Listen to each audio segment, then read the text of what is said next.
As I turned 19, I started my career as the first woman photographer in Gaza Strip, Palestine.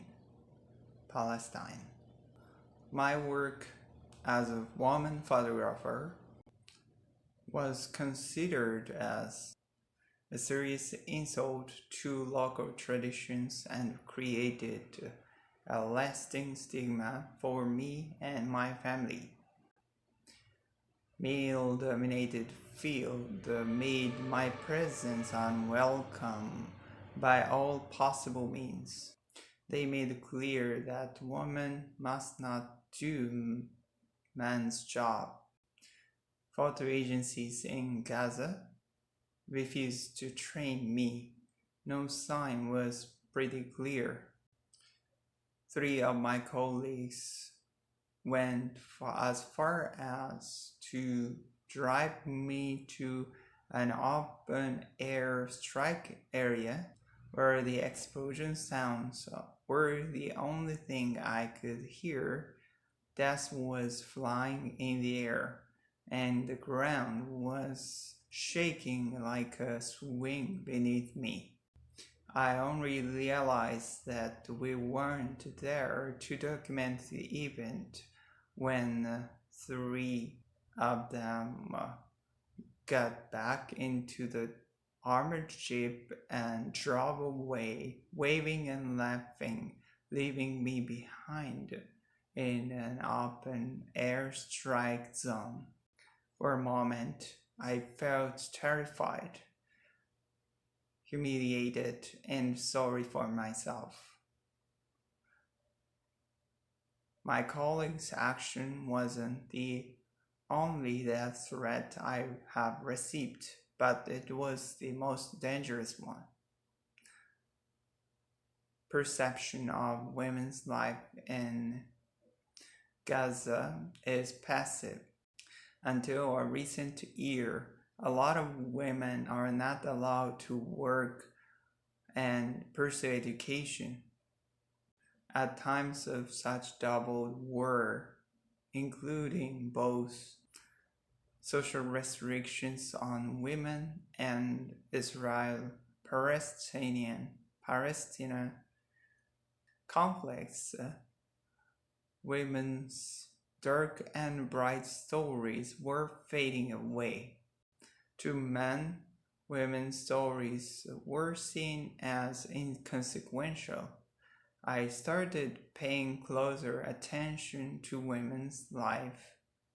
Because of my gender, I had access to the world where my colleagues were forbidden. Beyond obvious struggle and pain, there was a healthy dose of laughter and accomplishments.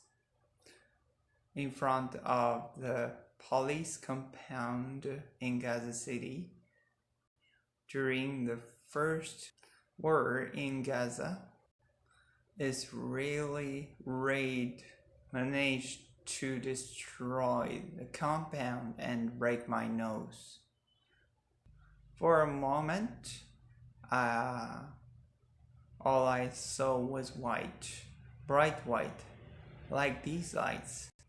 I thought to myself, I either got blind or I was in heaven. By the time I managed to open my eyes, I had documented this moment.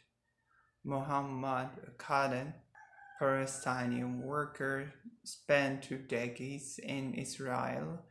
As his retirement plan, he decided to build a 4-floored house. During the first field operation at his neighborhood, the house was flattened down to the ground. Nothing was left but the pigeons he raised and the jacuzzi, the bathtub he got from Tel Aviv, and then he got his bathtub on top of rubble, and he started giving his kids an every morning bubble bath. My work is not meant to hide the scars of war, but to show the full frame of unseen stories of Gazans. As a Palestinian woman photographer, the journey of struggle, survival, and everyday life has inspired me to overcome the taboos, community taboos, and to see a different side of war and its aftermath. I became a witness with a choice to run away or stand still.